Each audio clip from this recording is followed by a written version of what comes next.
semana passada nós conversamos a respeito da cosmovisão bíblica da criação. Nessa perspectiva de que a história leva a gente, a história da criação leva de um começo em Gênesis, por isso Gênesis é o livro das origens, né? Por isso é no princípio. Geralmente a tradição hebraica, o livro tem, o nome do livro é o começo do livro, por isso no princípio é isso mesmo, é Gênesis, né? E o final de toda a história, que é a sua consumação. A maneira de ver a história, né? A maneira de ver a história biblicamente é que ela teve uma criação, ela teve uma queda, ela precisa de uma redenção, e ela precisa de uma consumação, onde a consumação, na verdade, é o começo de todas as coisas como deveria ser. Então, esse é um resumo da ideia da cosmovisão bíblica, porque nós cristãos precisamos olhar o mundo com essa ótica, com essa maneira de ver. Falamos então um pouco da queda, a queda e suas consequências cósmicas. A queda teve uma influência, aliás, ela trouxe uma questão espiritual. Ela trouxe uma questão física, ela trouxe uma questão psíquica, ela trouxe uma questão social e ela trouxe uma questão ecológica. Espiritual. Qual a consequência da queda na nossa espiritualidade? Morte. Morte espiritual, né? Vamos definir a morte espiritual. O que ela é? Tem duas características, né, da morte espiritual. Ela é uma breve separação aqui, né? A separação dos homens, eles estão separados de Deus em vida e estarão separados de Deus em morte. Então tem gente viva que está morta e quando morre, morre duas vezes. Então essa perspectiva de olhar o homem como um ser morto espiritualmente faz com que a gente possa entender algumas outras quedas. E aí a gente consegue ver por que existe Fernandinho do Beira-Mar, por que existe tanta droga, por que existe tanto mundo perdido como está. Porque houve uma queda. E essa queda também trouxe uma outra morte, que é a separação, a morte física. Aqui, a queda trouxe uma consequência psíquica. Lembra do que nós tratamos sobre isso? Gênesis 3, já li para relembrar, Gênesis 3 fala de uma consequência da queda que tem a ver com o quê? Lembra disso? Qual foi o problema que aconteceu? Isso. O homem teve o que quando ele viu Deus? Quando ele viu que ele estava em pecado? Vergonha. Crise. Esse medo do divino, né, do juízo, que a gente chama de culpa. Então, esses conceitos de culpa, crise, vergonha são consequência da nossa queda. E isso nos traz um medo dentro de nós.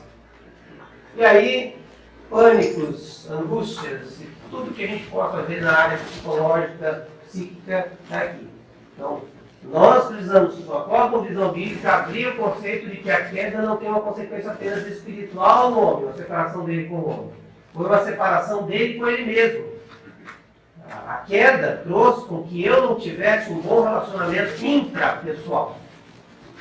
Né? Bom, mais consequências da queda. Social. Quando você vê isso lá no Gênesis 3?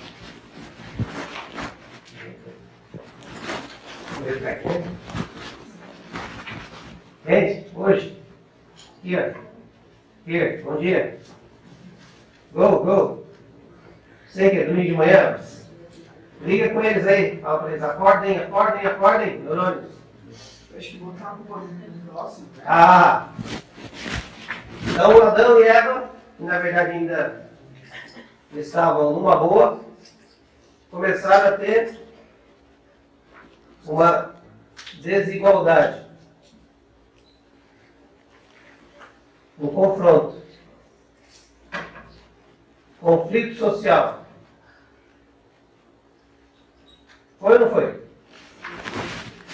A partir desse momento não conseguiam mais ter uma linguagem saudável. Mulher que tu me deste.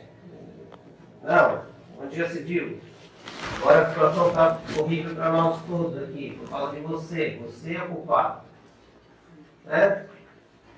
Então, em Adão, a gente percebe que nasce essa desigualdade, esse confronto, esse conflito social, e ele se estende a todas as relações.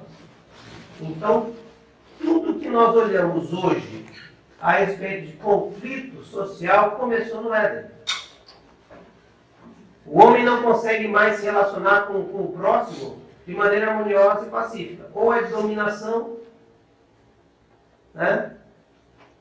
E nós vamos ter uma das aulas que vai ser exatamente desse resgate do conceito social, mas você vê, por exemplo, todos os modelos socioeconômicos, eles têm está por trás dele um modelo de dominação.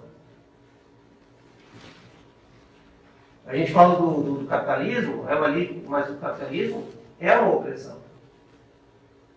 Você trabalha para quem? Você trabalha para o patrão. O patrão não é mais feliz calculado. Sistema socialista, tudo igual, sim, tudo igual para vocês. Vocês serão pobres eternamente e o governo rico eternamente. Alguém vai dominar alguém. Então, é base da onde? Da queda. Mas não é um jeito simplista, pastor, de ver, chama o que quiser. Só que dentro do conceito ele tem toda a lógica. Porque nós somos seres criados à imagem e semelhança de Deus, nós vamos ver isso. Mas a queda nos trouxe todas essas consequências. E por último, uma consequência ecológica que nós cristãos, por muito tempo, deixamos de lado, mas os reformadores trouxeram isso muito forte. Nós estamos no ano de 500 anos da Reforma, em 31 de outubro de 1517, Martinho Lutero, não é que ele começa, ele dá força a um movimento que já estava existindo há mais de 300, 400 anos. A queda ecológica é quando Deus disse ao homem lá o quê?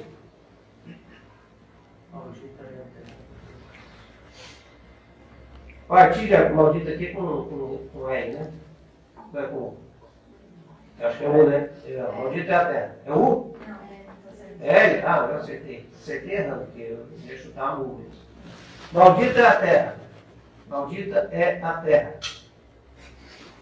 Ei! Acorda, menina. Maldita é a terra. O que aconteceu? Qual foi a maldição que aconteceu na terra? A partir de agora... Antes era só a colheita, como você falou, agora a gente tem que plantar, né, pegar, curtir, se cultivar, se tiver propício para isso. Mais rápido. Você já tinha parado para pensar nessa consequência da queda? Não? Pois é. É por isso que nós precisamos ter uma cosmovisão, uma visão do mundo, a partir da queda, a partir da criação da queda, porque senão nós vamos apenas olhar um fator da história e acharmos que acharmos que vamos conseguir vencer tudo isso apenas com uma ação nossa. Não.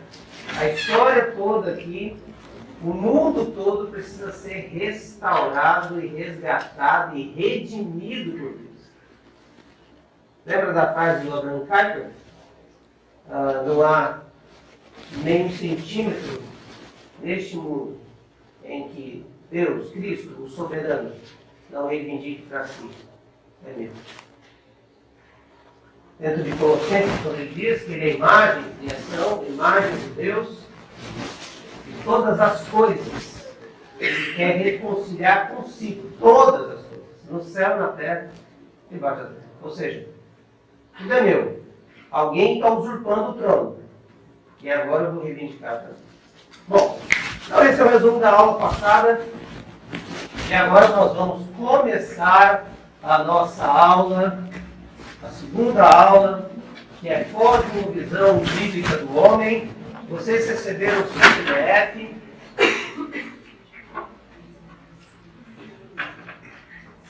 Vocês receberam o seu PDF. Ótimo. Receberam o seu Word. Você não recebeu, né? Alguém passa aí. Você não recebeu? Ah, tá. Passa aqui pro Gerson ali, alguém aí nessa aula interativa, né? Incrível. Passa pro Gerson ali, para a Mônica também, tá? E abrir aí no seu aplicativo, smartphone, e nós vamos começar. Quem diria, hein, queridos? Vocês que é do século passado, como eu, um dia nós estaríamos dizendo isso, né? Não tem mais. Tem que ter os professores que adoram papel, né, professor? Aí, professor da moda antiga. Né? Muito bem. Então vamos lá, vamos começar nossa conversa a respeito do homem. Então, hoje eu quero gastar tempo falando sobre a composição e também a identidade do homem na criação, como Deus o criou. E aqui tem uma citação de um bispo da igreja anglicana, Robson Cavalcante, e que infelizmente foi brutalmente assassinado pelo seu filho adotivo. O filho, ele matou o pai, a morte como foi a morte do Robson, foi um homem assim de uma inteligência, ele foi um dos assessores para assuntos de justiça social do governo Lula do primeiro momento. Cara com uma cabeça incrível, um diálogo com todos os segmentos. E dessa forma, mas ele tinha uma frase interessante, né? E eu gostaria de resumir então essa primeira parte aqui, com duas questões, a frase dele e uma avaliação do que é o homem. Alguém pode ler para nós aí? Um bom número de pessoas desejam ser anjos e outros tantos desejam ser bicho.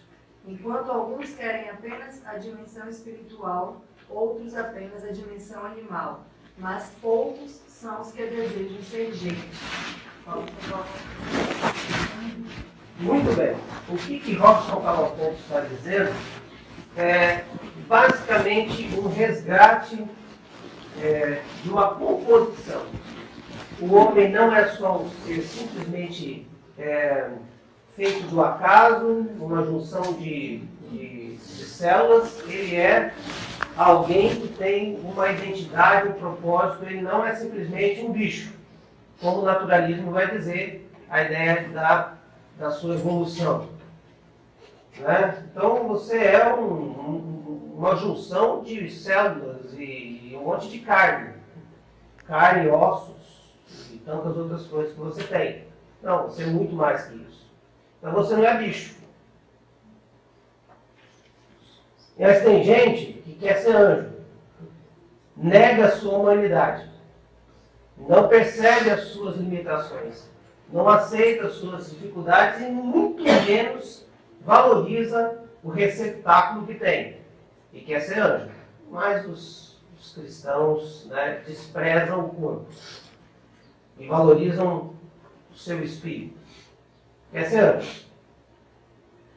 A gente não consegue conviver com os erros dos outros. Né? E aí, a junção disso é gente. Nós não somos nem bicho, nem anjo.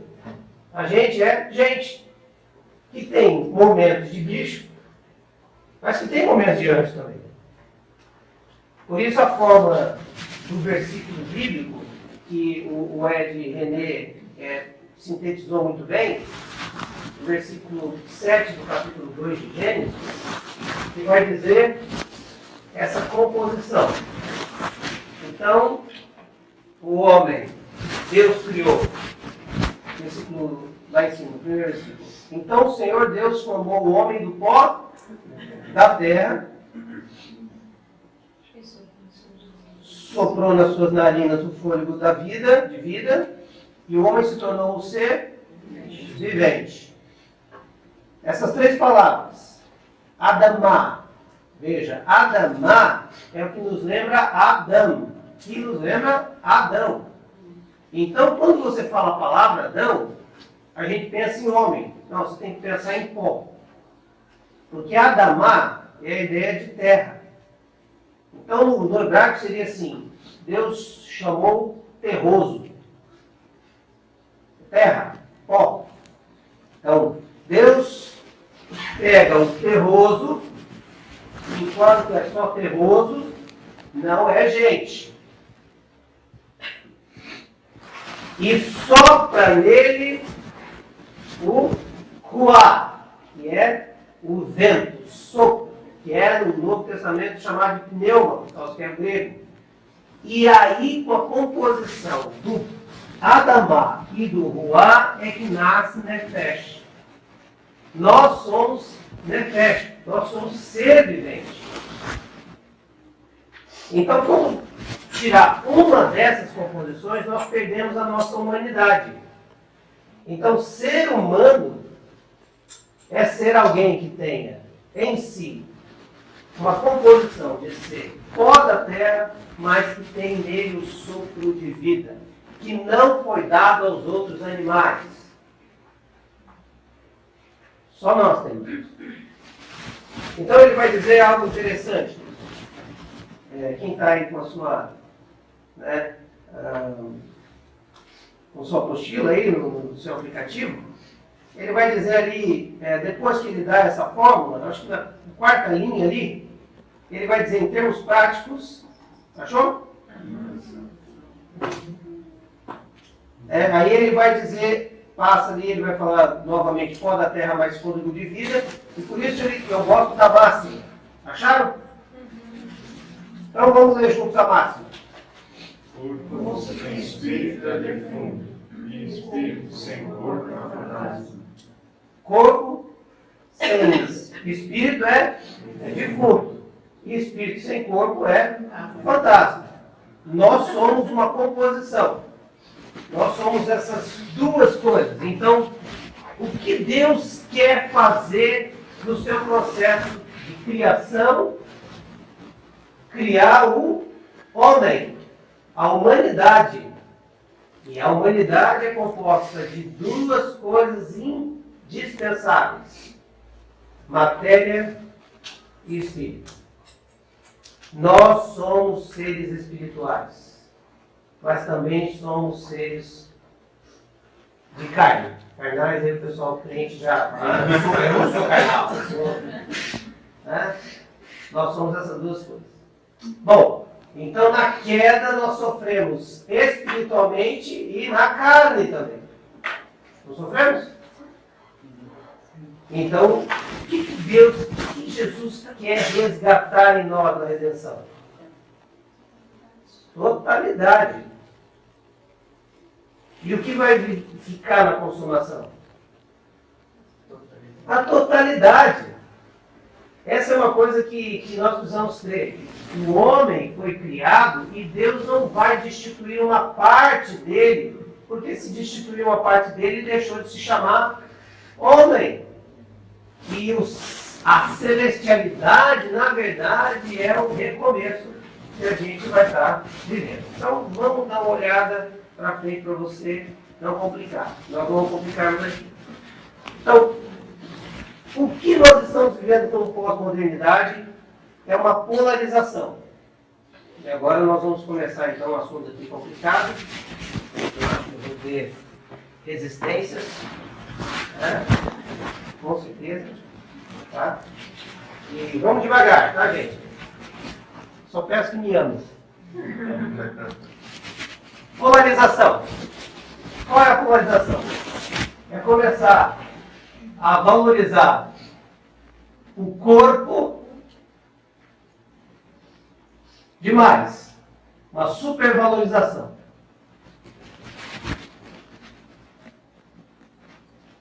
Porque quando você tem dois elementos, você não pode valorizar um e esquecer o outro. Supervalorizar um e esquecer o outro. Então nós estamos vivendo um tempo de um culto ao corpo incrível. Né? Vamos lá, vou bater do lado e vou bater do outro também, tá, gente? Fica calmo. E todo mundo vai ficar bravo comigo. Vou apanhar de todos. Vou apanhar de todos vocês. Então vamos dar uma olhadinha aqui, olha só. O Brasil é o segundo país no mundo todo no ranking de cirurgias plásticas. Olha a quantidade de cirurgias que foi feita em 2015. Quem consegue ler lá? 1.224.300 e você deve estar pensando, não estou nesse número. Isso considera também silicone, por exemplo? Tudo. Mas isso é só 2015, né, pastor? Isso é só 2015. Tem Tem 2 anos. Tem gente que vem depois. Tem 2 anos. Qual que é o problema? Não, gente, calma. Não tem problema nenhum. O problema é quando nós olhamos o volume disso e percebemos que a gente está cada vez mais descontente com aquilo que temos e estamos querendo mudar aquilo que a gente tem. Por quê? Porque é uma insatisfação que ela é não do corpo, mas do espírito. E em vez da gente fazer uma cirurgia do espírito, opa, estou parecendo mediúnico aí, né? A gente cuidar do espírito para que o espírito seja curado, para que o corpo seja amado, a gente tende a ter que consertar o corpo para fazer com que o corpo me faça sentir o espírito melhor. Essa é a crise. Cirurgias bariátricas, então, aumentaram aí 39% nesse período, de 72 mil em 2012 para 100 mil em 2016. Vamos lá. Então, culto ao corpo. Brasil é segundo em tudo quanto é lugar, viu? Ó. Não, essa educação que seria o corpo e alma e espírito no corpo. O Brasil é o segundo em número de estabelecimentos, 32 mil, só perde para quem? Os Estados Unidos. A caminhada deles é, né? O quarto em número de alunos, 8 milhões. E o 10º em faturamento. Porque para faturamento a gente perde sempre, né? Isso aí são os números. Academias. Gente, o problema é a academia? Não tem problema. Eu só estou analisando os números. Né? Muito. É uma supervalorização do corpo. Alimentação. O Brasil já é o quinto maior mercado de alimentos e bebidas saudáveis. A minha célula, então, eles amam essas coisas. Granolas e...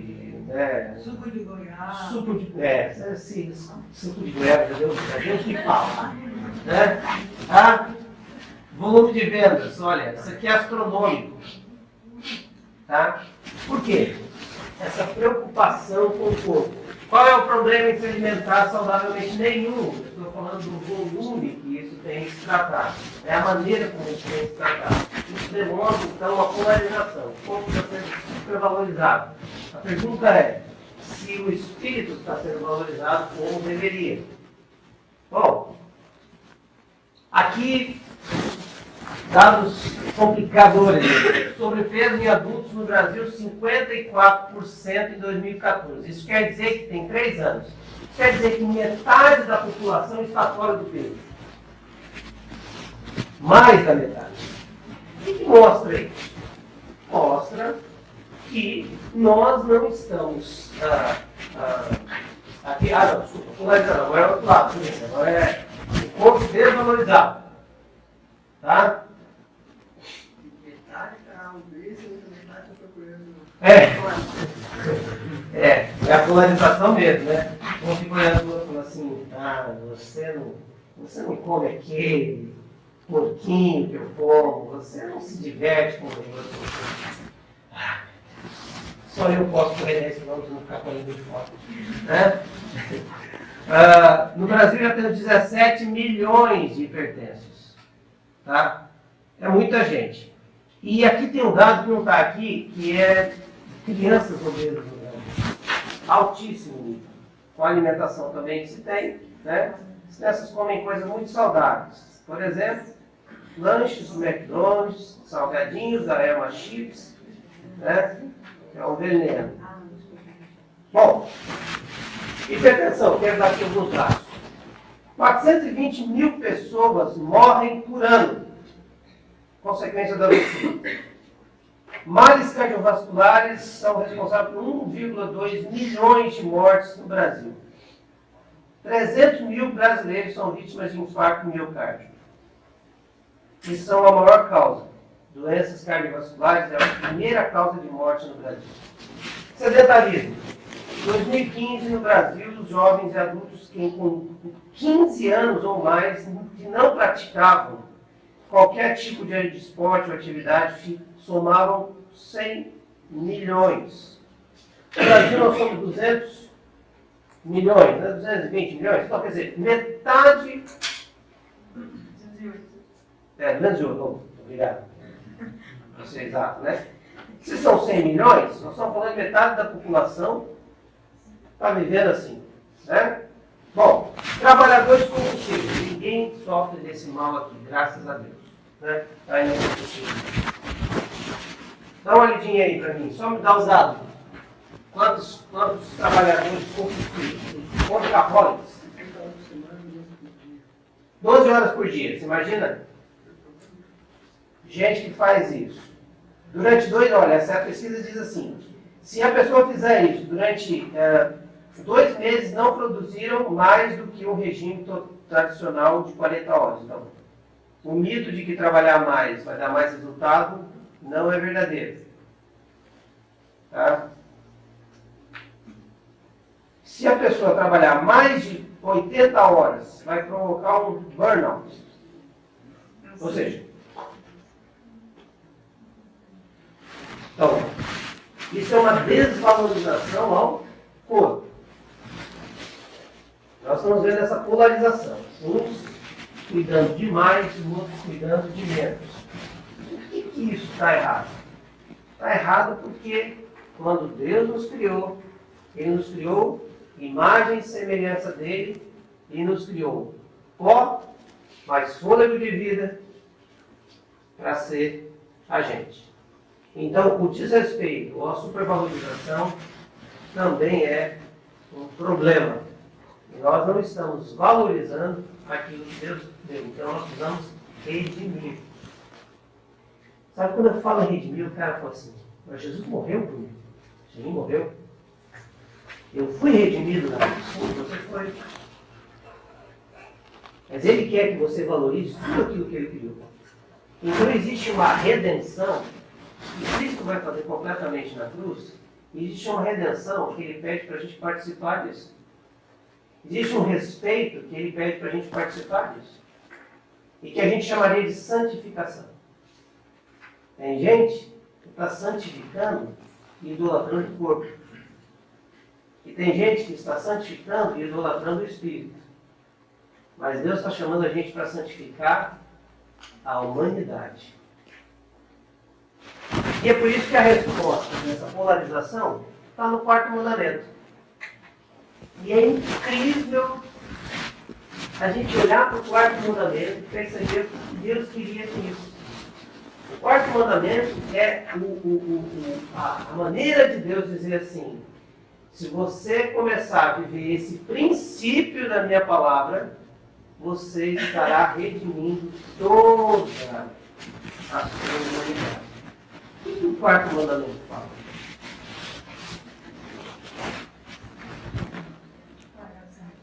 Pois é. E aí a gente vai... Você sabe uma coisa que eu fico doido com nós, os crentes? É que a gente vai para a letra e esquece o princípio na letra. Aí a gente fica gastando tempo para descobrir qual é o dia.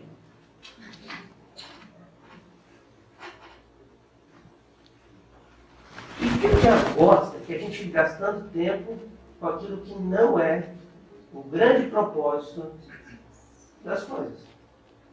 Eu vejo discussão na internet, adventista descendo, aí os outros não, mostrando na Bíblia e tal.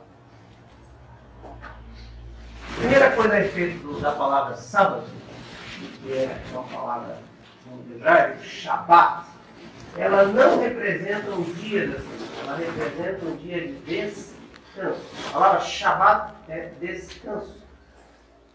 É o dia do sossego, do descansar. E qual era o princípio disso? Eram 3 coisas importantes. Um tempo de recriação. Percebe a palavra recriação? Percebe que é a palavra criação? A ideia de que é o tempo de você renovar-se, que as suas células vão poder se recriar. Percebeu que quando você dorme, você está se recriando? Você percebeu que quando você descansa, você está se recriando? E o desrespeito com essa criação, não deixando ela se recriar, se regenerar, se descansar, mostra o quanto a gente está polarizado. Então, recriação é o tempo de você parar e respeitar o tempo do seu corpo. Então, algo fantástico. Veja, e como é que Deus deixa isso? Ele deixa isso em forma de uma coisa que ele não precisa fazer, mas ele faz. Aliás, tem 2 cenas na Bíblia que Deus faz que ele não estava fazendo. Uma na pessoa do próprio Deus, quando ele trabalha 6 dias e descansa 1. O que Deus precisa descansar se ele é incansável? Ele queria aproveitar também. A ideia é que houve uma completude de Deus. Deus terminou a obra da sua e cessou. Então essa cessação é o momento onde você desfruta daquilo que você fez. Né? Quando você termina um bolo, qual que é a cessação? É um pedaço. Né? Aí você fala assim, e viu Alice que foi bom. Né? Você termina de fazer o churrasco, você come aquele pedaço de churrasco e diz assim, e viu o Jackson, deu certo que precisa privar. Essa ideia de recreação, de se satisfazer com a obra criada e um tempo de reflexão. Todos nós precisamos fazer isso, cada tempo de vida cronológica.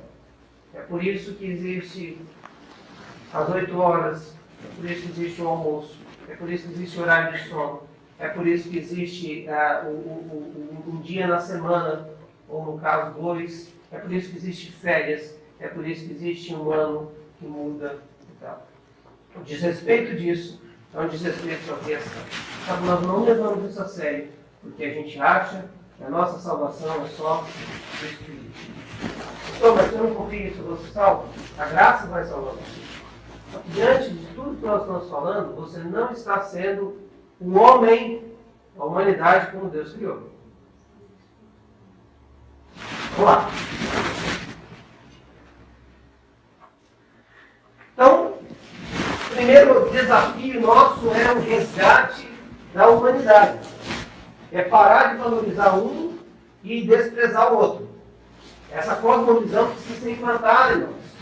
Principalmente no tempo que a gente vive, onde o mundo secular está se importando muito mais com o corpo e muito mais com a terra do que propriamente aqueles que foram destinados a ser responsáveis por isso, que são o povo escolhido de Deus. Isso é pecado. Isso é pecado. E aí, uma outra coisa que precisa ser resgatada, então, é a identidade. a nossa identidade, de ser imagem e semelhança. Então, o que quer dizer ser imagem e semelhança? Primeiro, essa identidade sexual. Gênesis 1, 27, alguém pode ler? Criou Deus o homem à sua imagem de Deus o criou. Homem e mulher os criou. Homem e mulher os criou. Deus criou homem e mulher. Essa identidade, de que não existe outra identidade. Existe apenas duas identidades. Homem e mulher. Pastor, a gente sabe disso, o que a igreja está falando. Porque a nossa cosmovisão tem que estar centrada onde? Na palavra. E não é que aqui sentimentalismos, posições, eu conheço alguém, puxa, mas coitada, não é isso. Nós não estamos aqui dizendo que o amor às pessoas tem que ser tirado. Não, nós estamos aqui fundamentando um princípio. Nós não podemos aceitar qualquer outra ideologia ou identidade, a não ser a identidade que existe em homem, que existe mulher. E ponto. Como é que nós vamos viver com as pessoas que não pensam assim? Aí é o processo de Deus em nós, amorosamente, de como Deus os vê. Mas não que mudou. Então esse é um ponto que você precisa colocar bem claro no seu coração. Se você é cristão, eu estou falando aqui, eu não vou nem falar se você é cristão, a gente fala em vários lugares, né? Então, sexta eu estava pregando com um grupo de pessoas que tinha homossexual, eu falei isso, mas eu disse, eu quero respeitar todas as posições, mas, quer dizer uma coisa, que a Bíblia diz é isso. E eu preciso me submeter à minha cosmovisão bíblica. Eu não posso mudar a minha cosmovisão bíblica porque o mundo pensa diferente. Porque senão você vai encontrar um monte de crente assim. A Bíblia diz, mas eu acho. Não é se você gosta, não é se isso é confortável, não é se isso é bom. É que isso é o que Deus diz. Bom, e aí vem uma segunda implicação da nossa imagem e semelhança. Só para curiosidade, a expressão imagem e semelhança já houve uma briga muito grande. Que imagem tinha a ver com o espírito e semelhança tinha a ver com o corpo, mas na tecnologia, o pessoal da reforma nos ajudou. Não existe diferença. É como se fosse imagem semelhante. Então, é a mesma coisa. São sinônimos. É parecido com o Criador. Parecidos com Deus. Deus tem sexo? Não, não é isso. Mas há uma forma que Ele criou, uma maneira como Ele criou, que faz nos lembrar. Quando a gente olha para o ser humano, a gente tem como lembrar alguma coisa de Deus. Então, nós somos imagem e semelhança. Igualdade sexual. Aqui é um ponto que eu queria trabalhar um pouco mais, né? Lá na frente. Igualdade sexual. Eu ontem falei um pouco dos casais, mas eu quero que você leia, por favor, de novo, Gênesis 5, 1 e 2, para tentar nesse conceito aqui.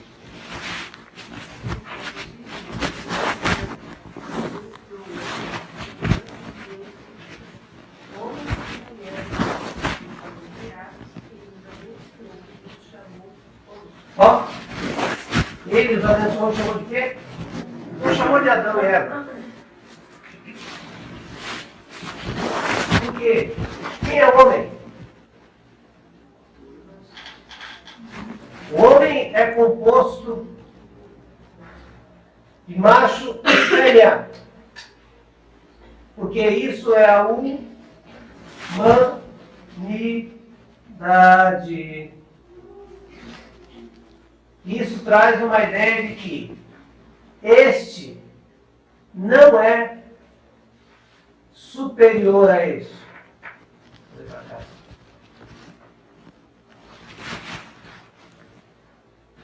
Nem este é inferior a isso. Os dois são iguais. Porque na junção desses dois, a gente tem um homem.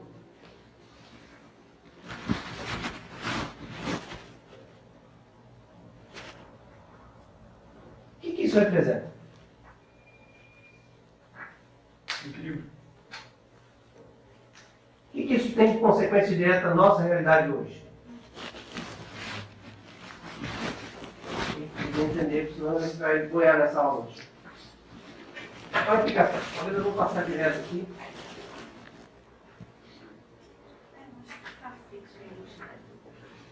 Não, a identidade, tudo bem. Mas essa igualdade. Existem as frentes machistas e feministas aí, que um Nós entendemos que querem a luta e a igualdade. E essas frentes nasceram por quê? Nós queremos. Sim, tudo bem. Já, isso nós descobrimos.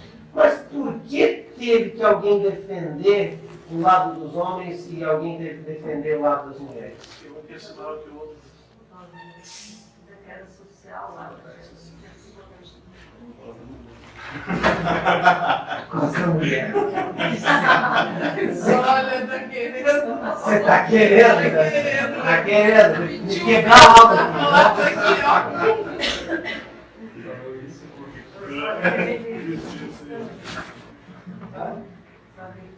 É, eu sou cristão. Tá bem, né? Tá bem. Bom, então, se esse é o ponto que nós cremos que é verdade, que não existe diferença entre o homem e a mulher, e nós vivemos num mundo onde existem diferenças entre o homem e a mulher, qual é o nosso papel na sociedade?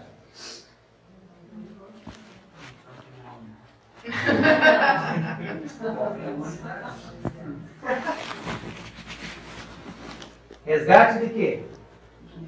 Da nossa identidade. Resgate do projeto inicial. Bom, vamos lá. Terceiro item. Imagem de semelhança. Uma liderança compartilhada. Alguém pode ler então o versículo 27 e 28? Criou Deus do homem à sua imagem. A imagem de Deus o criou. Homem e mulher o criou. Deus o abençoou e lhes disse: sejam férteis. Eu chamei. Subjuguem. Subjuguem a criação. Vamos lá então. Essa ordem foi dada a quem? Ao homem? Vamos ler o texto, gente. ao homem e humanidade. Quer dizer, Ao homem e à humanidade? Nós temos o homem. Nós temos o homem e a humanidade. O homem. Não, para a gente ficar mais fácil, vamos usar. Vamos falar sexo masculino e feminino, vamos usar o macho e fêmea. Isso. E aí a humanidade, quando eu quero referir os dois, tá? Para ficar mais fácil. Não é falar homem, não, mas que homem? Que homem? Homem, homem e mulher. Né? Daqui a pouco nós estamos no movimento já. Né? Eu sou um lado homem e um lado mulher. Não. Eu sou um macho, mas eu preciso da fêmea para ser literalmente humanidade. Está entendendo a crise aí, gente? Crise é essa? Deus disse para a humanidade. Deus disse para quem? Só para o macho?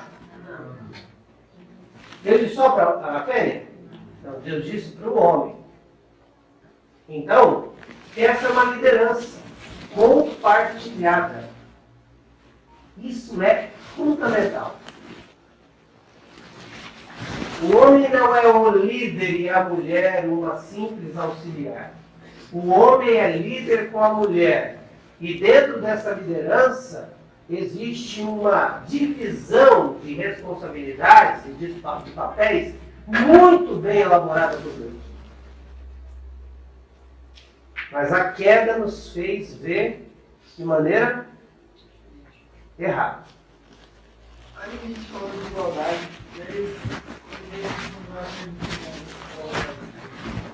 por que a mulher não pode ser pastor? Essa é uma boa pergunta. Quando você vai olhar o Novo Testamento, você tem uma dificuldade de encontrar, dentro da estrutura do conceito de pastor, os requisitos, você vai ter uma dificuldade de encontrar isso na questão do perfil feminino. Tá?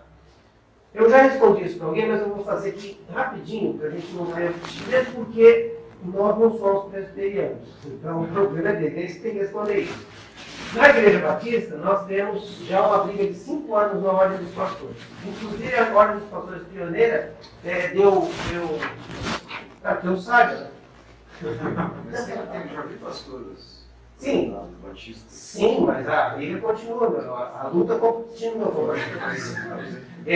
Aí olha só, faltou um voto para a Convenção Batista Pioneira votar que não aceita pastores.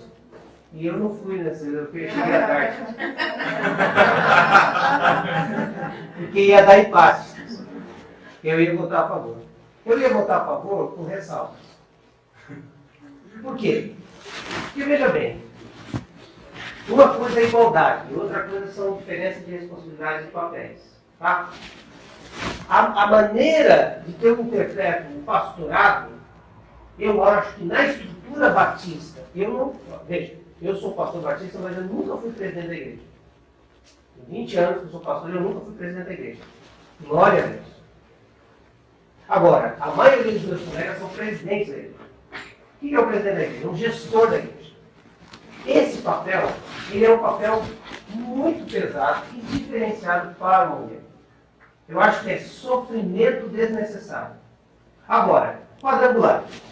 Quem conhece as estruturas da quadrangular percebe que são cheios de pastores. E excelente. Por quê? Porque a estrutura pastoral não é uma estrutura de gestão, é uma estrutura espiritual. E para isso eu acho que a mulher tem todas as condições. Pregação, exposição da palavra, ensino mesmo, aconselhamento. Gente, eu conheci o pastor Odade Castro, da terceira IEQ. Essa mulher era uma pastora. No sentido de cuidar de gente, sensibilidade. Agora, gerencial. Eu acho que é falta de esclarecimento disso que o senhor está fazendo, porque quando fala que o pastor daí engloba tudo. Sim. E a minha preocupação é exatamente essa. Quando a gente fala em igualdade, a gente fala assim, tudo que o homem faz, a mulher tem que fazer. Isso não é igualdade. Deus não criou a gente assim, questão, Deus tinha criado a gente com simetrias e com a maneira de ser exatamente. Só um. Aí que está a beleza. É exatamente aí. Veja, dá um exemplo aqui de família. Ângela. Ângela, você foi quanto tempo? Pai e mãe. Aliás, está do lado de pai e mãe também, né?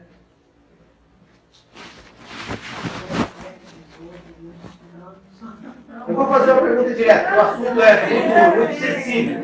Mas. Andréia foi sempre. Foi sempre, né?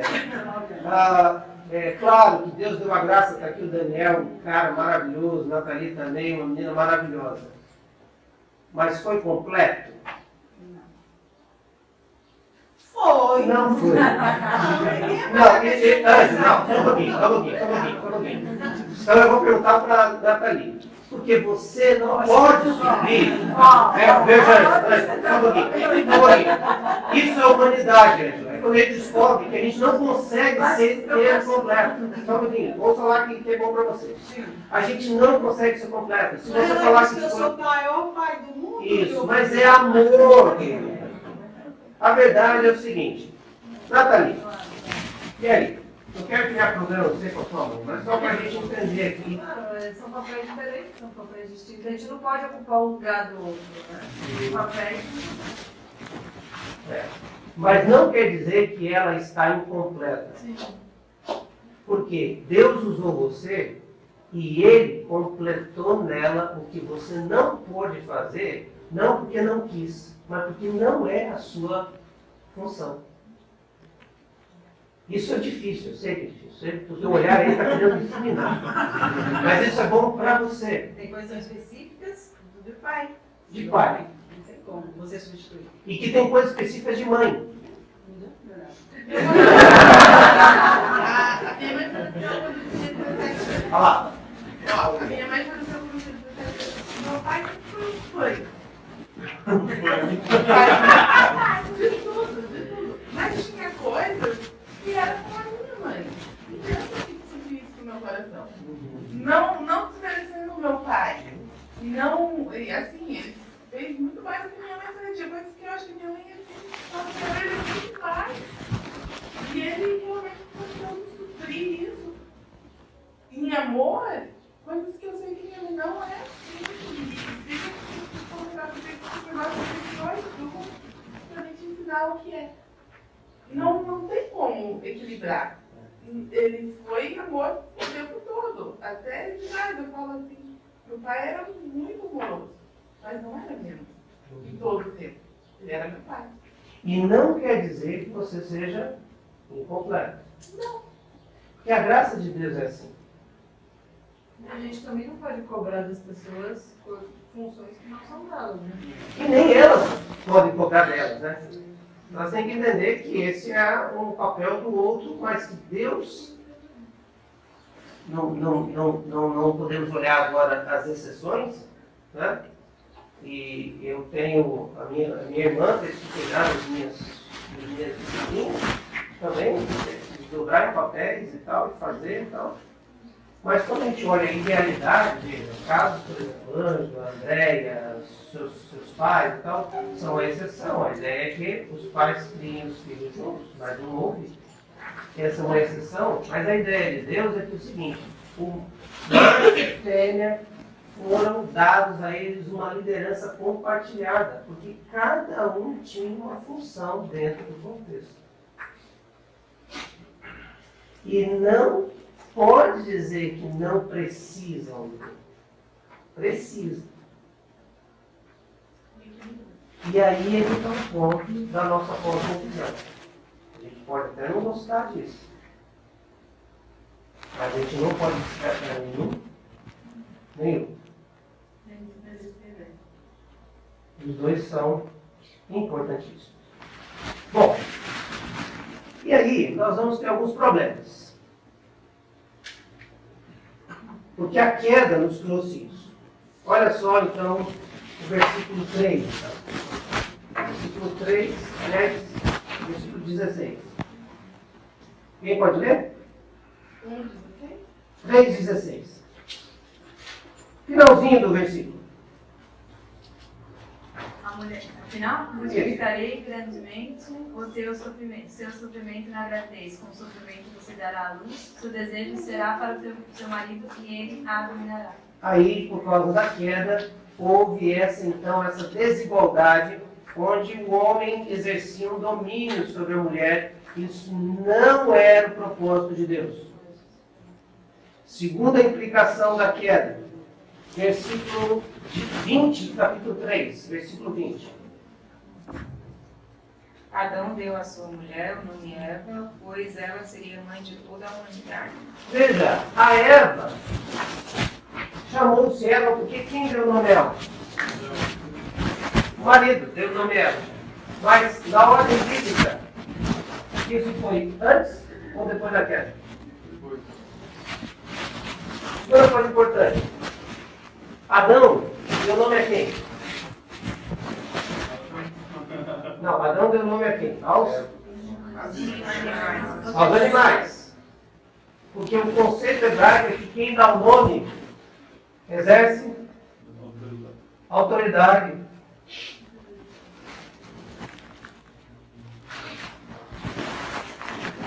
Por isso que os pais dão nome aos filhos, não que os filhos não responsabilizam o nome a si mesmo. Não, mas hoje está assim, né? Você cresce, você descobre qual sexo que você vai querer ser. Daqui a pouco vai o nome também, né? Bom, já tem um caso assim.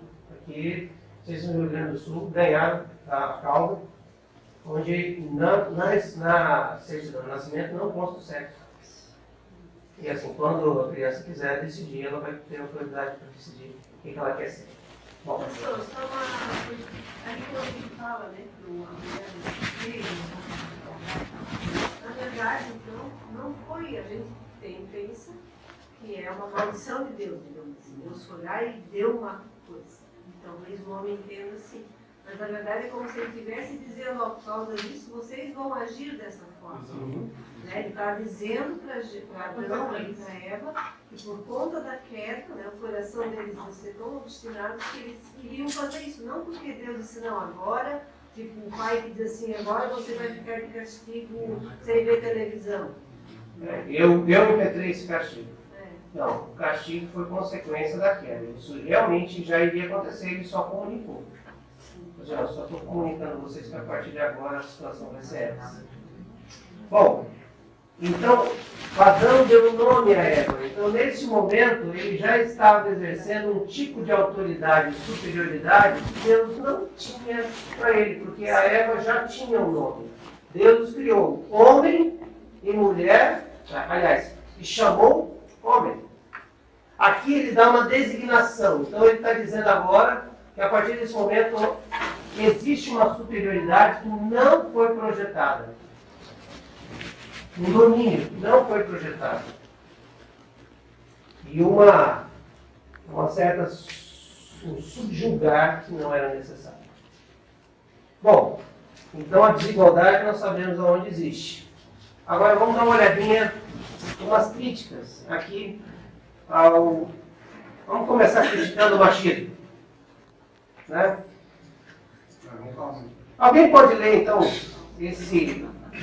essa crítica ao machismo aqui? Pode ler, Lator. O famoso episódio que Deus fez a dona do desejo dela na mulher.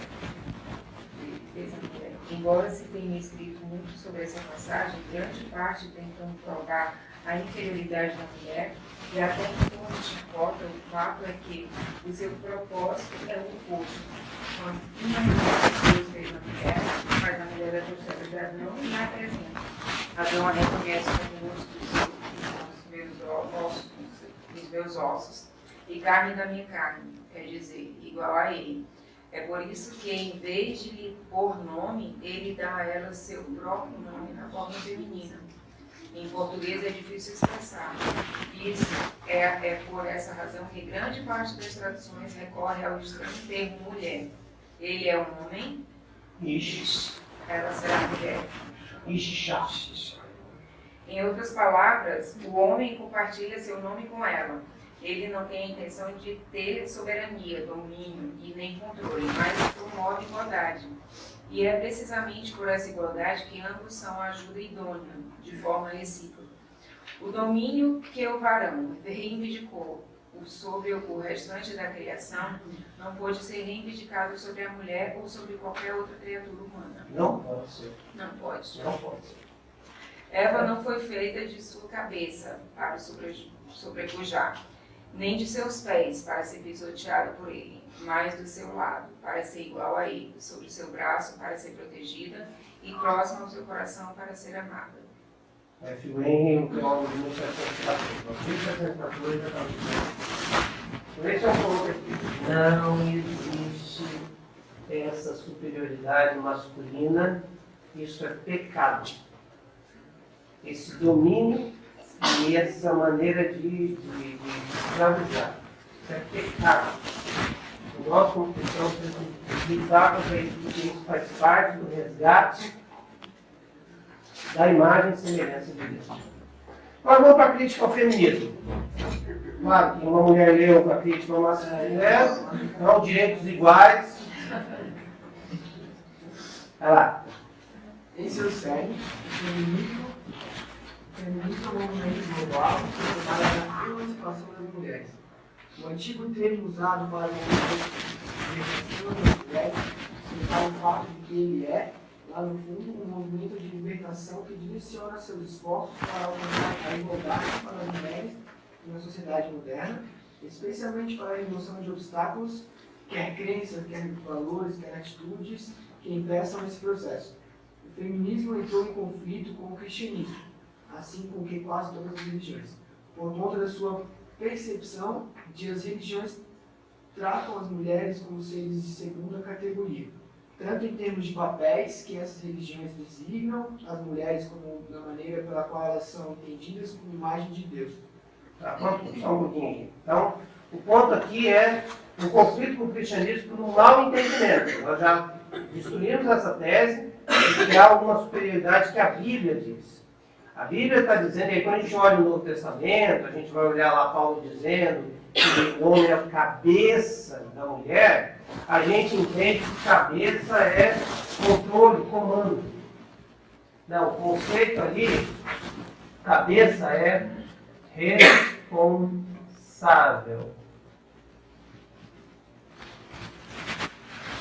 Responsabilidade. Não é nada agradável, né? Não, se a gente lê a Bíblia do ponto de vista que a Bíblia está dizendo, só sobra problema para nós machos. Né? Gálatas, aliás, Efésios 5, quem que é a comparação? A mulher é quem? A fêmea é quem? É a igreja. A igreja com defeito, com problema e tal. E o homem é comparado a quem? A Cristo. Que não tem defeito, não tem fazer nada. A mulher precisa fazer o quê? Respeitar o marido. E o homem tem que fazer o quê com a mulher? Tem que amar. E o amor leva ao quê? A demonstração mais, o ápice da demonstração do amor à mulher e de Cristo pela igreja foi o quê? Dar a vida dele por ela. Nenhum momento o texto diz que a mulher tem que dar a vida pelo homem. Quem tem que morrer é a gente. Se precisar. Mas ela já dá vida às vezes. O texto bíblico, Ângela, feminismo da Ângela, o texto bíblico diz o seguinte: a Ângela não precisa morrer pelo marido. Mas o marido tem que o marido tem que respeitar a Ângela, e se a Ângela precisar que ele dê a vida por ela, ele tem que dar. Então essa questão da cabeça como responsável. Só sobra dificuldade para nós. Nem tem que ser. A gente não pode dar ruga para elas, a gente tem que deixar elas sem mancha, sem ruga. Né? A gente tem que cuidar delas, a gente amar, tem que proteger, tem que fazer um monte de funções.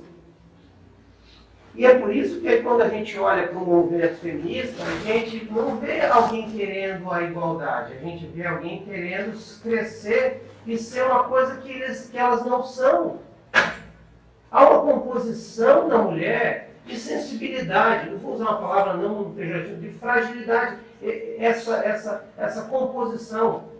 Veja, anatomicamente, vocês podem malhar, mas se qualquer um de nós sedentário malhar 5 vezes menos que vocês, nós seremos mais fortes que vocês. Porque fisicamente. Agora, onde está? Para que serve isso? Não serve para eu brigar com você, é para cuidar de você. Proteger. Então parece que está tudo lá, na anatomia, nas coisas, para que haja esse cuidado. E que mulher não gosta de ser cuidada pelo seu marido?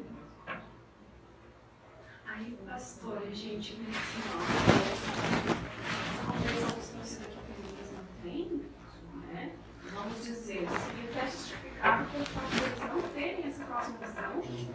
Agora, dentro da própria igreja, meio é chocante, porque nós temos agora o Senhor para mudar as nossas lentes.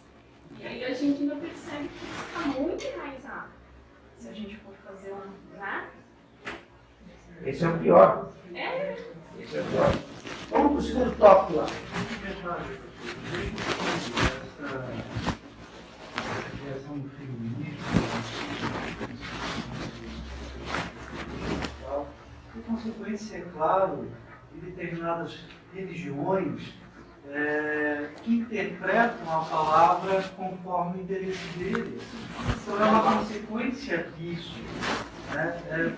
Por essas interpretações errôneas, né? De que o homem que tem que dominar vai por Europa. Simplesmente é isso. Daí surgiu o tal feminismo, surgiu, né? É consequência dessa dessa interpretação errônea da palavra. Aí que está o perigo disso tudo, sabe? Que traz o Michel. O problema é que se eu perguntar para você de onde vem o conceito equivocado, né, de interpretação, vem da queda. Está dentro da gente. E você está falando das igrejas, mas eu posso dizer para você que Igreja Batista, a briga entre os pastores está exatamente nessa questão. Porque muitos pastores ainda não conseguem ver e têm medo de dizer que as mulheres precisam ter igualdade dos homens, porque senão vai ter um problema de feminismo dentro da igreja. Então, o jeito de manter esse negócio é deixando os homens continuarem agindo com piadinhas, com chacotas, com comentários, com controle, com essa coisa emocional, né? Dizer assim, tá vendo? A Bíblia diz que é para você ficar quieto na igreja. Quando a gente faz esse tipo de observação, a gente está alimentando o quê? O machismo. E isso é pecado. Agora, vamos olhar aqui o ponto. Então, não é só algumas igrejas. A própria igreja faz isso. Pode ler lá. Para elas, não apenas a igreja, para ela não apenas a igreja, mas o próprio cristianismo é profundamente opressor para as mulheres por causa do seu conceito masculino de Deus. Contudo, Deus não é masculino ou feminino. Modelar Deus como um pai humano não é dizer que Deus é masculino e que os machos são superiores às fêmeas. A masculinidade dessa linguagem é, de acordo com a ideia de Calvino, uma acomodação à linguagem humana e dos modos de pensar, não se tratando de uma representação literal de Deus. Não é que macho, fêmea, homem e mulher vai designar isso. É que Deus usou uma linguagem que o homem e a mulher poderiam entender para poder falar do seu amor. Então a figura do pai, a figura do marido, a figura daquela época. Né? Agora, último ali, o feminismo. O feminismo desafia o cristianismo a reconsiderar a sua atitude em relação às mulheres e redescobrir sua atitude baseada em Cristo para com elas. O feminismo é um movimento que, como crítica ao cristianismo, tem muito a oferecer, muito a dizer e merecer ser ouvido. Mas onde esse movimento busca substituir o evangelho por uma cosmovisão secularizada, tende ao fracasso, tendo exaurido seus recursos e deixado de reconhecer suas próprias limitações. Quando ele faz o contraponto, veja, é muito importante que o cristianismo tenha esse contraponto do feminismo, para a gente não perceber que a gente foi para o extremo do desrespeito e da desvalorização da mulher. Prova disso. Está aqui, ó. Essa. Vou colocar aqui, ó. Uma em cada 3 mulheres sofreram algum tipo de violência no último ano no Brasil. Uma em cada 3 mulheres. E eu temo que dentro dessa estatística estão as que estão dentro da igreja. Isso é pecado. Isso é pecado. 503 mulheres brasileiras sofreram agressões físicas a cada hora. A cada hora. 503 mulheres estão sofrendo algum tipo de agressão física. Isso é pecado. Olha os dados aqui. Esse exame de abril. Vamos dar uma olhada em cada um aqui. Por favor, alguém lê o primeiro dado. 22% das brasileiras sofreram ofensa verbal no passado, um total de 12 milhões de mulheres. 12 milhões de mulheres, algum tipo de ofensa verbal. Outro dado, alguém pode ler? 10% das mulheres sofreram ameaça de violência física. 10% das mulheres. Próximo. 8% sofreram ofensa sexual. A gente não faz ideia do que quer dizer isso, né? Mas as mulheres sabem. 4%. Receberam ameaça no faca ou arma. 4%. Eu conversei a semana retrasada com uma mulher que o marido dorme com a faca do lado do travesseiro dele. Quem é exatamente? Sabe quantos anos, Anjo? 20 anos. Meu Deus. É que todos esses anos com É a melhor faca. não encostar em mim, ele fica longe. É por isso que nós temos essa dor muito grande das mulheres. E essa revolta com tanta coisa. Vamos lá. 3%. Com 1,4 milhões de mulheres sofrendo espancamento ou tentativa de estrangulamento. 1,4 milhões, gente, não é um númerozinho. E 1% pelo menos levou um tiro. Alguém pode ler o restante ali? A pesquisa mostrou que, entre as mulheres que sofreram violência, 52% se calaram, apenas 11% procuraram uma delegacia da mulher e 13% preferiram o auxílio da família. Muito bem.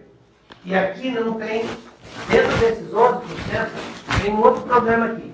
Elas procuram a delegacia da mulher. Só que quando chegam lá, a delegada diz assim, a delegada diz assim, você vai registrar a queixa, e daí a gente vai a fundo e ele vai ser preso. Eu mesmo. Deixa pra lá. E às vezes nem é o medo, cara. Mas é o amor. Dependência, não. Ah, dependência emocional, Diego. Dependência também, financeira também. Sabe por quê?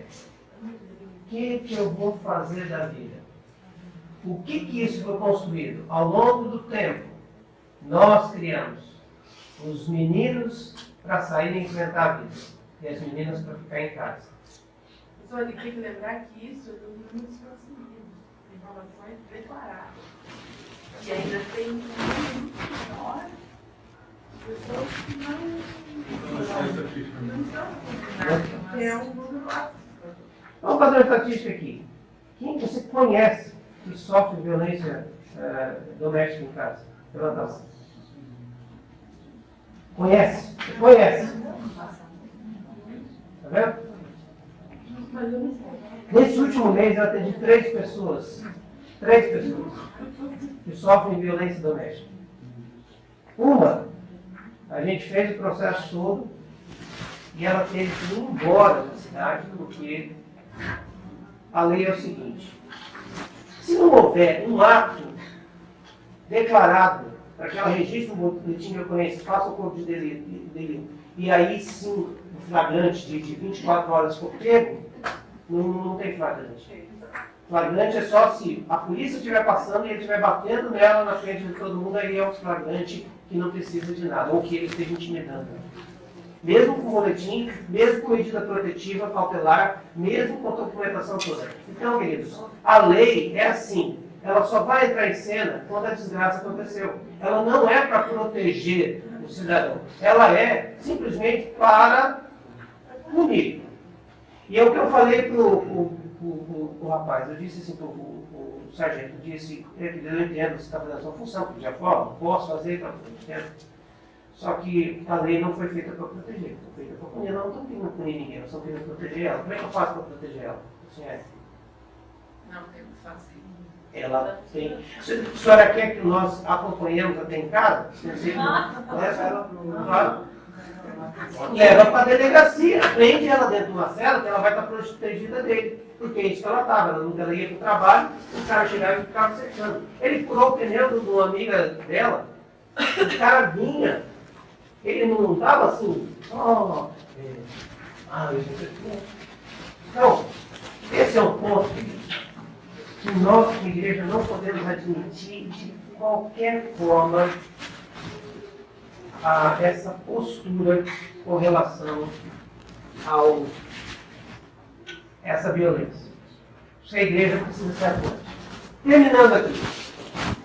Mas, pastor, em relação a isso, não tem uma medida cautelar que obrigue que ele não chegue perto, não sei quando.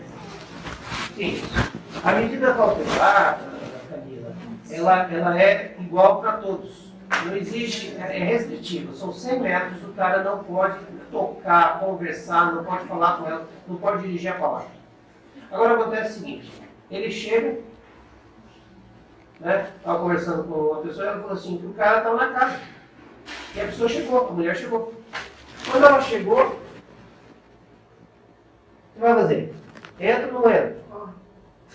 A mulher, que eu estou falando aqui, que teve que mudar, ela veio à igreja. Terminou o culto, ela estava conversando comigo, com a amiga, com a prima. Ela sai do culto, quando eu vi que ela dirigiu meio estranho o carro, eu olhei e tinha um cara. Ela correu para dentro da igreja. Não sei quem estava aí, viu essa cena. Tá? Ela correu para dentro da igreja. Por quê? Porque estava lá. Aí nós ligamos para a polícia. A polícia disse o seguinte, ele está aí? Gente, pensa bem, a pergunta é...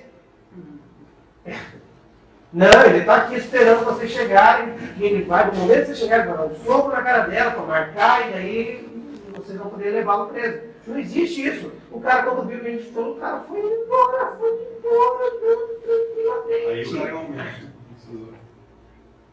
Então, querida, o que eu aprendi nesse negócio todo é assim, se não houver uma redenção, a Igreja de Cristo, o povo de Deus, começar a conscientizar sua membresia, porque dentro da membresia nós vamos encontrar machistas e feministas. Com respeito, né?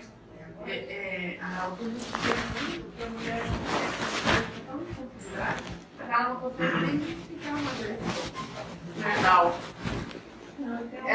Porque ela passa sobre aquilo de tantas maneiras que começa a se tornar normal o grupo dela. Então, as agressões verbais, as condenações. Eu atendi uma moça que ela recebia agressões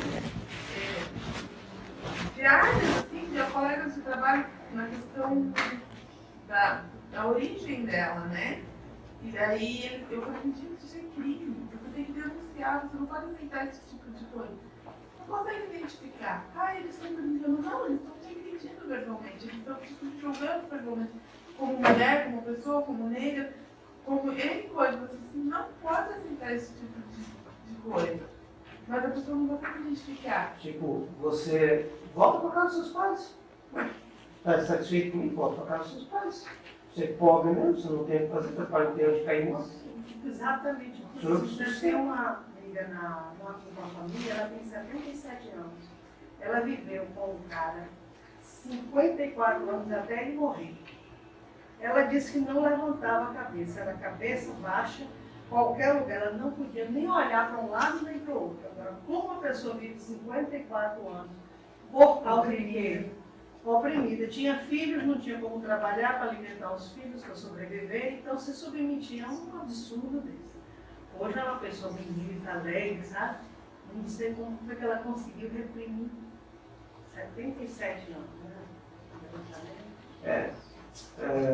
Eu quero parar aqui, quero orar por isso, porque talvez seja um dos assuntos que mais me chama.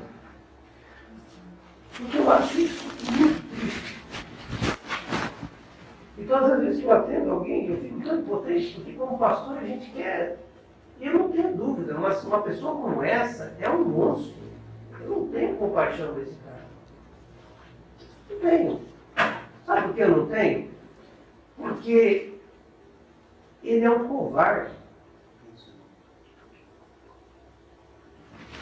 Mas o que mais me entristece não é o barulho dos maus, como dizia Martin Luther King. O que mais me entristece são pastores, colegas, que quando uma mulher vem ao gabinete dele e diz que está sendo agredida, ele pergunta se houve traição.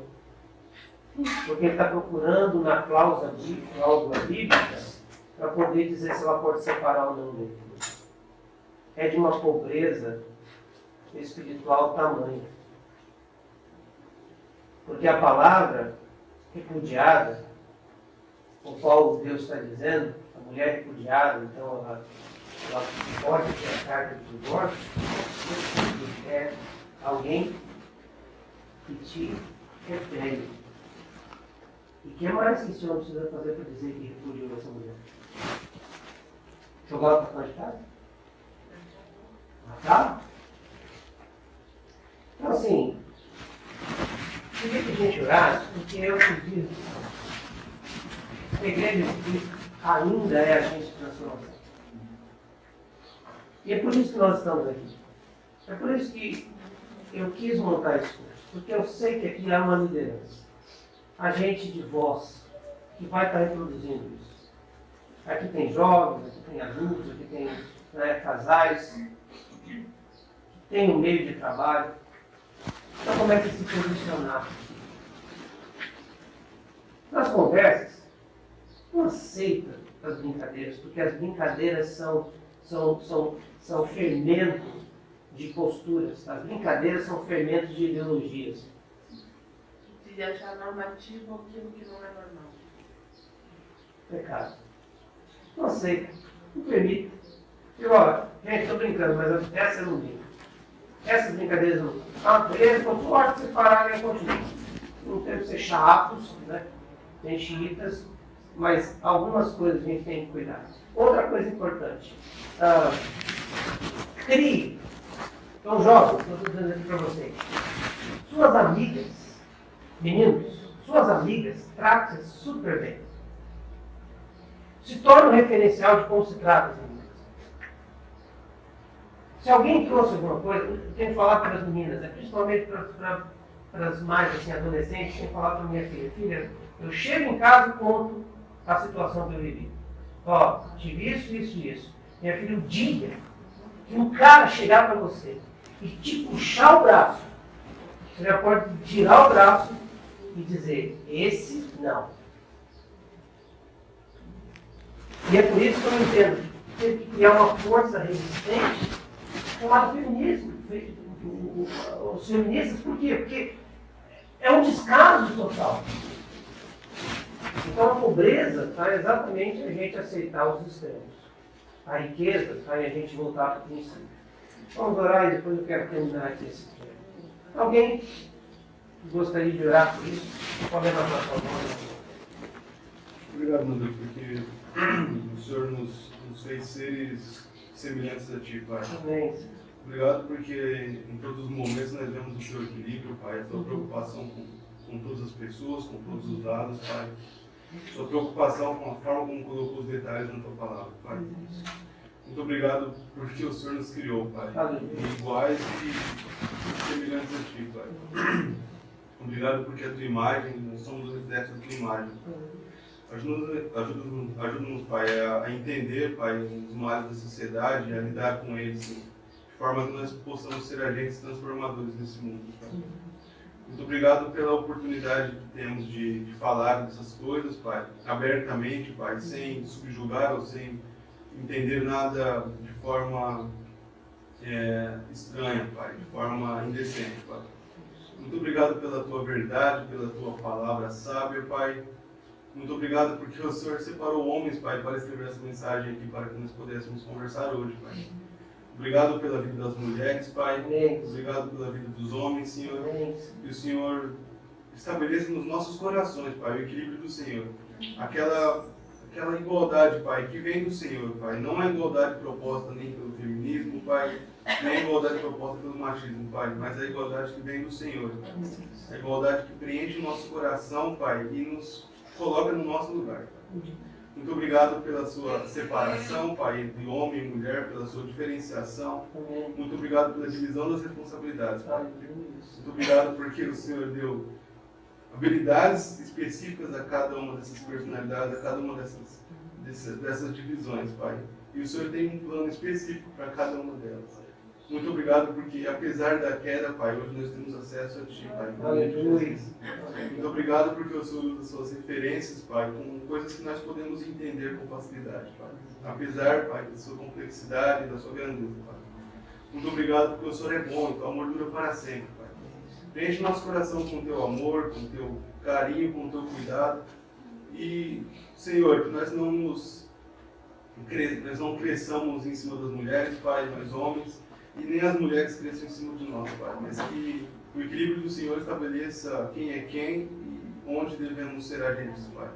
Muito obrigado porque o Senhor é bom, porque o Senhor nos cuida e está conosco nesse dia, Pai.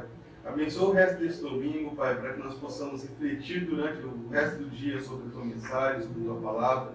Já nos prepara também para o que é de vir à noite, Senhor, que sejamos transformadores, Pai, que sejamos parte de um membro que faz a diferença nessa terra, Pai. A começar pelo Blumenau, a começar pelo bairro aqui, Pai, a começar pelo trabalho que executamos no nosso dia a dia. Muito obrigado pela vida dos irmãos que estão aqui. Em nome de Jesus que eu oro a Ti, Pai. Agradecido também pela sabedoria que deste ao Jacques, Pai, a ministrar essa aula. Em nome de Jesus. Vou pedir a vocês, se eu puder trazer a semana que vem dados aqui de Blumenau, que são assustadores. Mas vamos dar um assunto um pouco mais light agora. Só mais um aqui. A supervalorização da criação, que é também um equívoco. O Alfredo está comemorando seu aniversário com balão, com bolo, com refrigerante, com tudo. O problema é que o Alfredo é o cachorro. Só isso que é o problema. A Dácia não fica brava comigo. Mas o Alfredo não é gente. Vamos dar uma olhada aqui nos dados. Alguém pode ler? Supervalorização da criação? O mercado de pets no Brasil movimenta 19,2 bilhões ao ano. A projeção é de um crescimento de 6,6%. O país tem a segunda maior população de cães e gatos em todo o mundo, atrás apenas dos Estados Unidos. De novo, nós estamos nas cabeças. Eu tenho alguns amigos que trabalham com o mercado de pet. Não teve crise. Não tem crise. Está em crescimento. Em crescimento, expansão. Qual é o problema? Nós não temos crise. Não. Gente, por favor. Tem que cuidar. Você tem um animal, você tem que cuidar. Tem que dar vacina, tem que dar toda a alimentação, tem que cuidar e tal. Dar carinho e atenção. Agora, ele não pode tomar o lugar do ser humano. Eu conheci a mãe de uma adolescente que passou 2 anos na Espanha fazendo uma especialização. Ela é veterinária. Qual a especialização que ela fez? Em câncer? Não. Em ortodontia canina. E o consultório dela não tem vaga. Eu vi uma chamada aqui hoje à noite no Fantástico para mostrar um hospital veterinário, um rato ali, que No Brasil, sendo um país desrespeitado. Porque eu ensinava e ficava indignada quando eu via aqueles adolescentes que ensinavam o segundo grau, e aqueles meninos, de vez em quando, a situação era tão séria que eu mandava para o doutor Lúcio, faça essa caridade aí. Eu filho, você vai desmodar quando? Você fica uns 2 por mês. Mas, eu tinha pena de ver a casa com jeito tudo estragado. Mas o governo faz o quê? Muita gente hoje que substitui filhos por cachorros, né? Pastor, tem psicólogo também. Eu acho incrível, né? Tinha que ser psicólogo. Tem creches também, para não deixar o Em cachorro hotel. sozinho. Eu peguei um Golden, né? Desde que eu peguei um Golden, já a gente precisava muito o cachorro lá, o cachorro de casa, e o Golden é um cachorro de família e tal, e o nosso grupo tinha 15 pessoas. E eram 15 casais, 15 casais que deixaram de ter filho para pegar o cachorro. Né?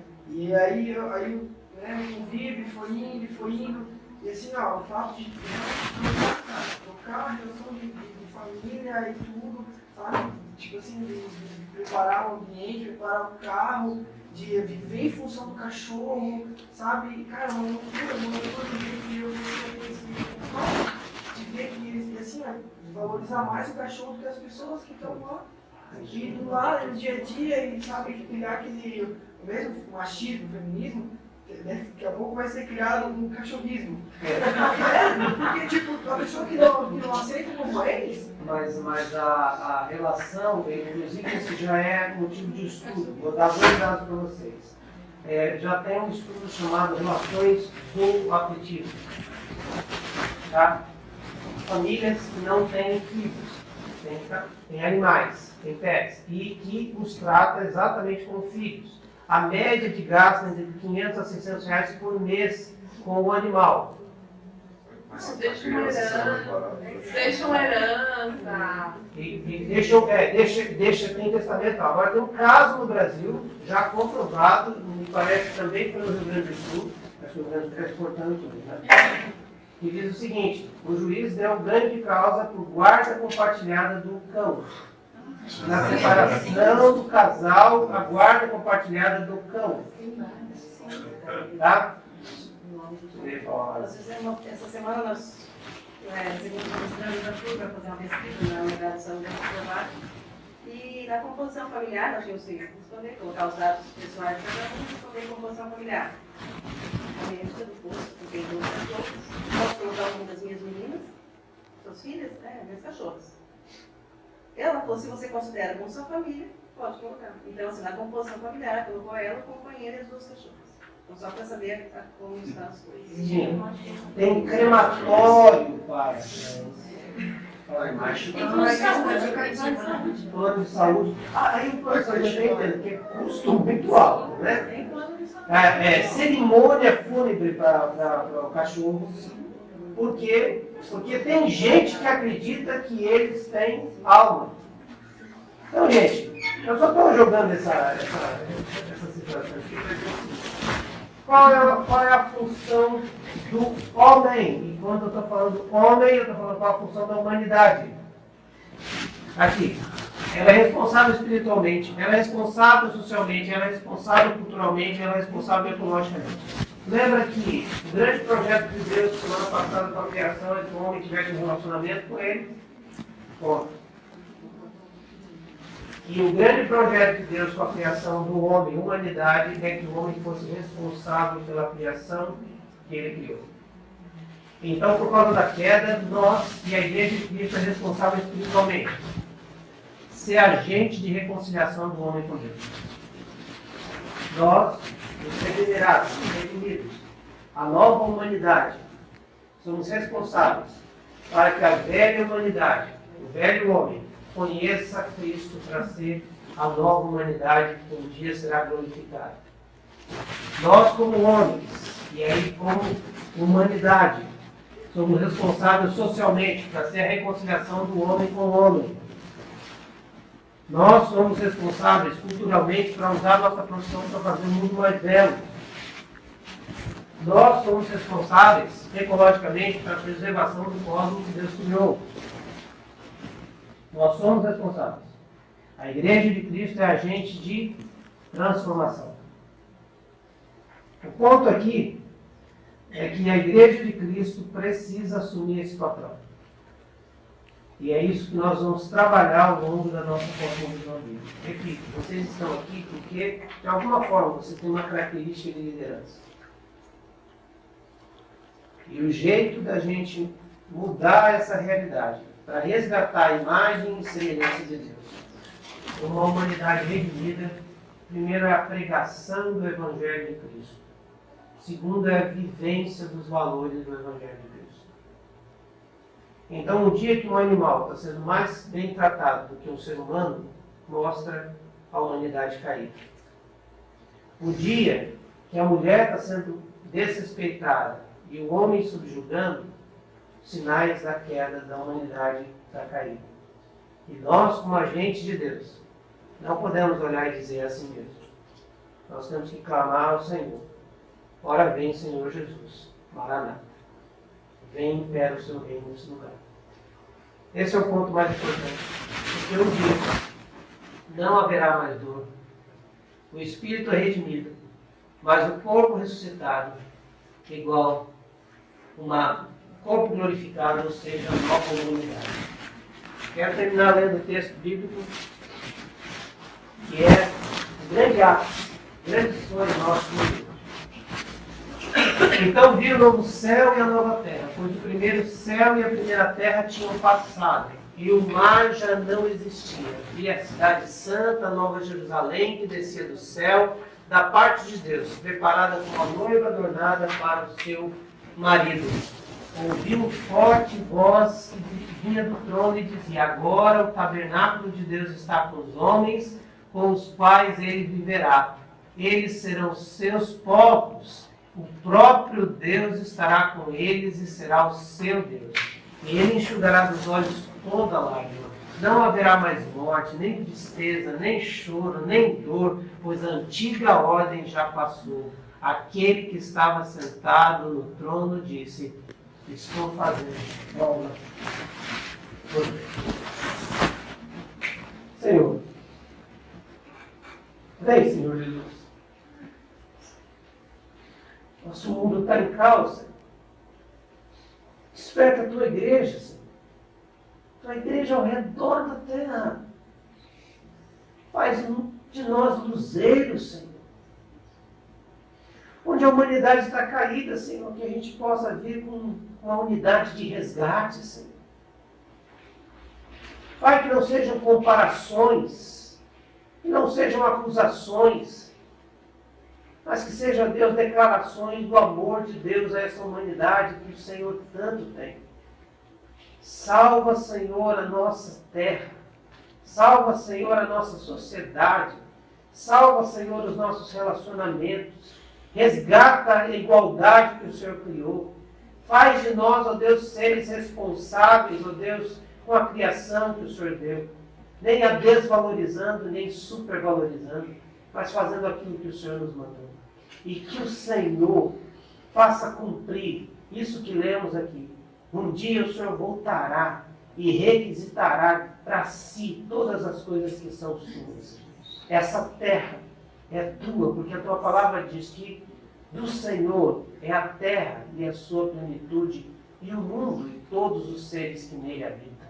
Senhor, ora vem, Senhor Jesus, usa a tua igreja, em nome de Jesus. Amém.